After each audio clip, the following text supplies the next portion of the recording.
1453, the most fortified city in the world fell in 53 days.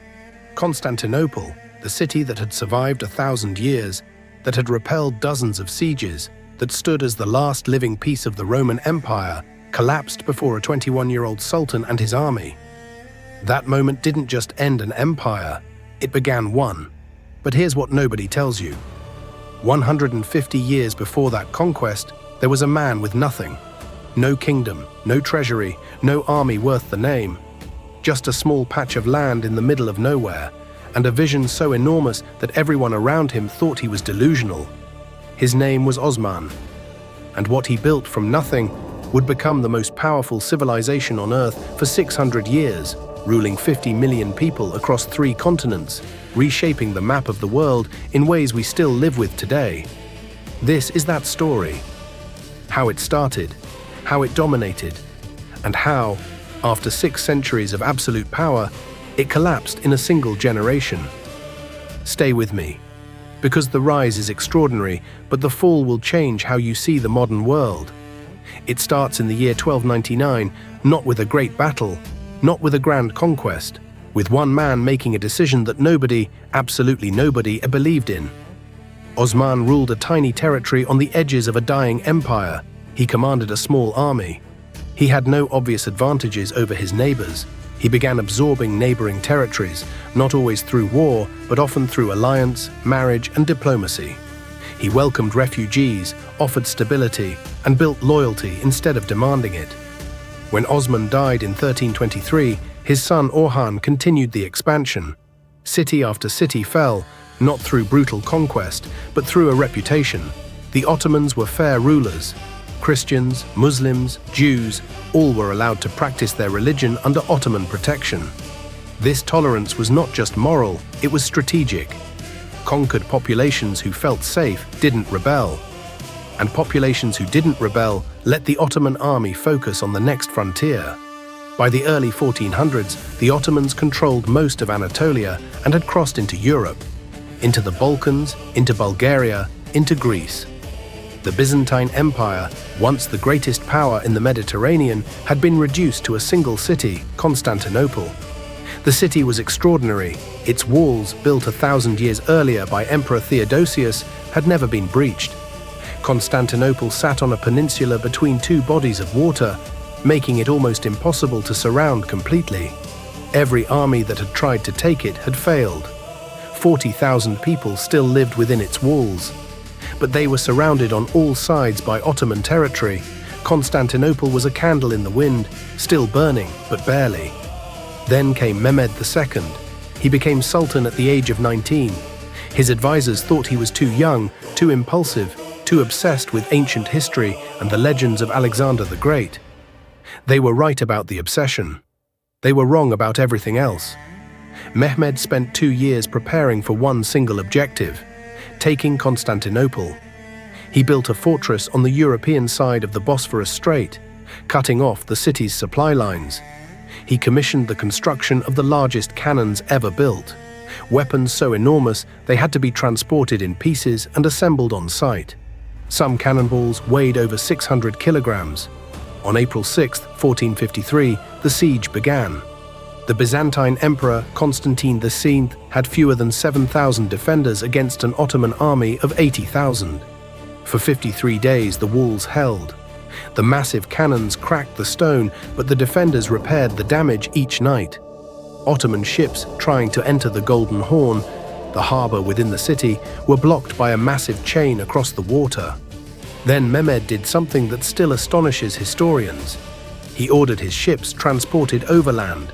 70 ships were hauled on wooden rollers across a hill, bypassing the chain entirely, and launched into the Golden Horn from the other side. The defenders, stretched impossibly thin, couldn't hold every wall at once. On May 29, 1453, Ottoman soldiers found a small gate that had been left unlocked. Within hours, Constantinople had fallen. Emperor Constantine V died fighting on the walls. His body was never found. Mehmed rode into the city and went directly to the Hagia Sophia, the greatest church in the Christian world. He picked up a handful of dirt and poured it over his own head as a gesture of humility before God. Then he declared Constantinople the new capital of the Ottoman Empire.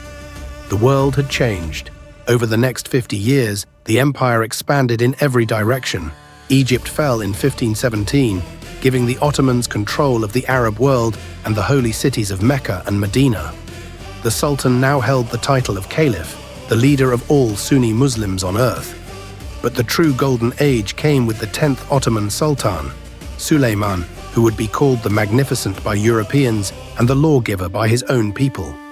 Suleiman ruled for 46 years, from 1520 to 1566.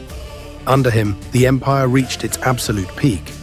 His armies marched into Hungary, crushed the Hungarian king at the Battle of Mohacs in just 2 hours, and pushed all the way to the gates of Vienna, the heart of Europe.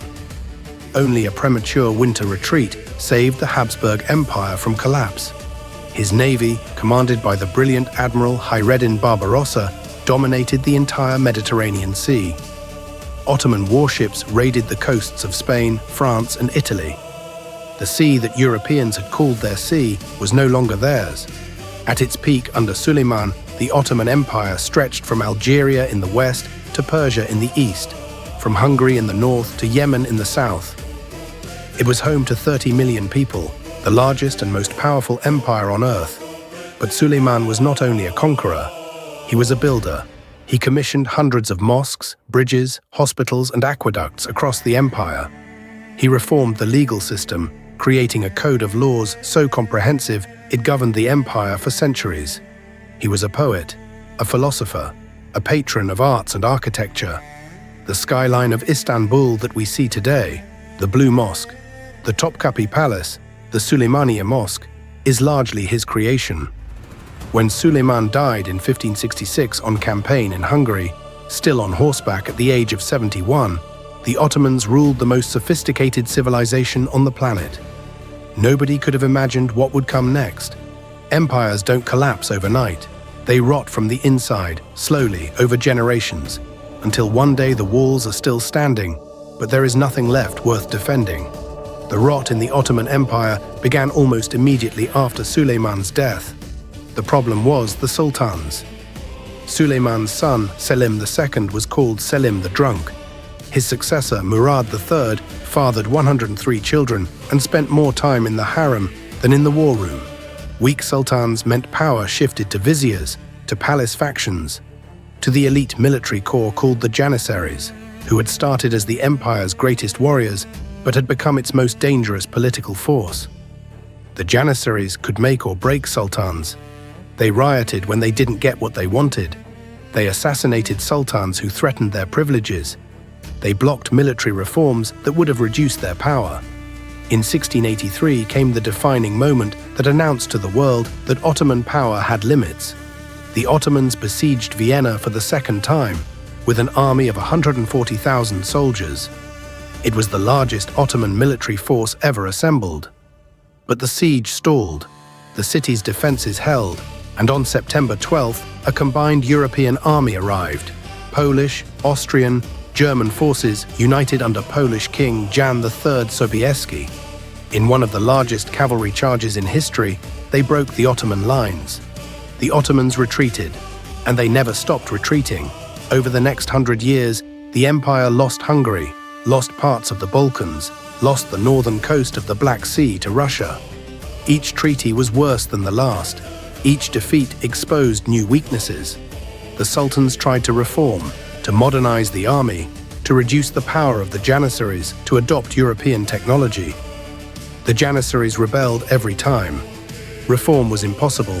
The empire was trapped between what it needed to become and what its own power structures would allow. By the 19th century, the Ottoman Empire had a nickname in European capitals, the sick man of Europe. Tsar Nicholas I of Russia used the phrase first in 1853. He was not being cruel, he was being accurate. The empire was losing territory at an alarming rate. Greece won its independence in 1830 after a brutal war supported by Britain, France, and Russia. Serbia gained autonomy. Bulgaria, Romania, and Montenegro followed. Each decade brought a new humiliation. The finances were catastrophic. The empire had borrowed enormous sums from European banks to fund wars it kept losing.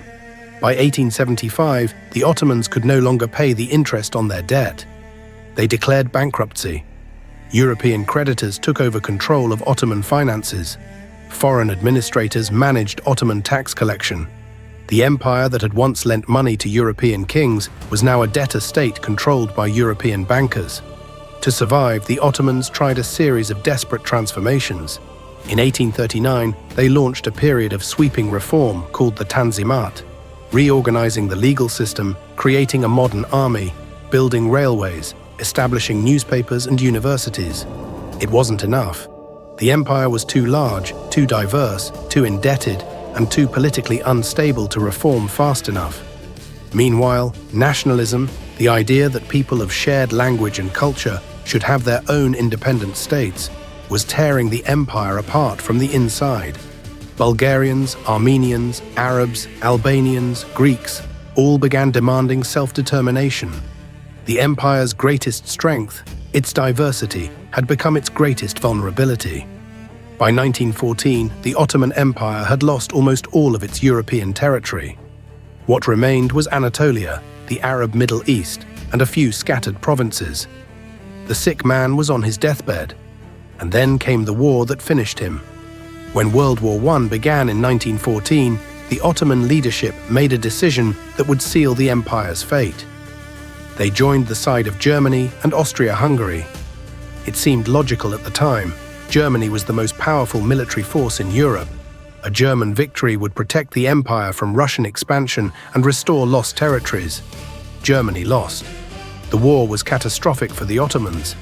They fought on multiple fronts simultaneously, against Russia in the Caucasus, against Britain in Egypt and Mesopotamia, against Arab forces in the Arabian Peninsula. The Arab Revolt of 1916, supported by Britain and famously associated with T.E. Lawrence, Lawrence of Arabia, stripped the empire of its Arab provinces. By 1918, when the armistice was signed, the Ottoman Empire had essentially ceased to exist as a military power. British and French forces occupied large parts of Anatolia. Greek troops, backed by the Allied powers, landed in Izmir and began advancing into the Turkish heartland. Istanbul itself was under Allied occupation. The Sultan signed whatever he was told to sign, but in the ruins of the empire, one man refused to accept defeat. Mustafa Kemal, a brilliant military officer who had distinguished himself at the Battle of Gallipoli, organized a resistance movement in central Anatolia. Against the orders of the Sultan, against the Allied powers, against seemingly impossible odds, he built a new army. The Turkish War of Independence lasted from 1919 to 1922. Kemal's forces drove out the Greek army in a brutal campaign. They negotiated with the Soviets, outmaneuvered the British, and established military facts on the ground that the Allies could not reverse. On November 1, 1922, the Ottoman Sultanate was formally abolished.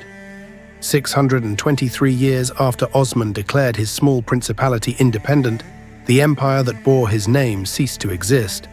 The last Ottoman Sultan, Mehmed VI, left Istanbul on a British warship, in exile, never to return. Mustafa Kemal would go on to found the Republic of Turkey, transform the country with radical modernizing reforms, and take the surname Ataturk, meaning father of the Turks. The empire was dead. A new nation had risen in its place. The Ottoman Empire is gone, but its shadow stretches across our world in ways we rarely acknowledge. The borders of the modern Middle East, Iraq, Syria, Lebanon, Jordan, Israel, Palestine, were drawn by European powers on the ruins of Ottoman territory. Many of the conflicts tearing that region apart today trace directly to those artificial lines. The city of Istanbul, still one of the most extraordinary places on earth, carries 6 centuries of Ottoman architecture, culture, and history in its streets. The question of what the Ottoman Empire was, oppressive regime or multicultural civilization, fallen tyrant or misunderstood giant, is still debated by historians, politicians, and citizens across 20 countries. What is not debated is this: for 6 centuries, this empire was the center of the world. It preserved ancient knowledge when Europe was in the Dark Ages. It connected trade routes that fed continents.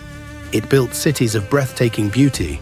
And it collapsed, as all empires do, not because it was uniquely weak, but because nothing built by human hands lasts forever.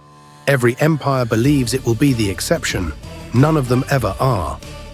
If you found this story worth knowing, subscribe to Empires Decoded. Every week, we decode a new empire.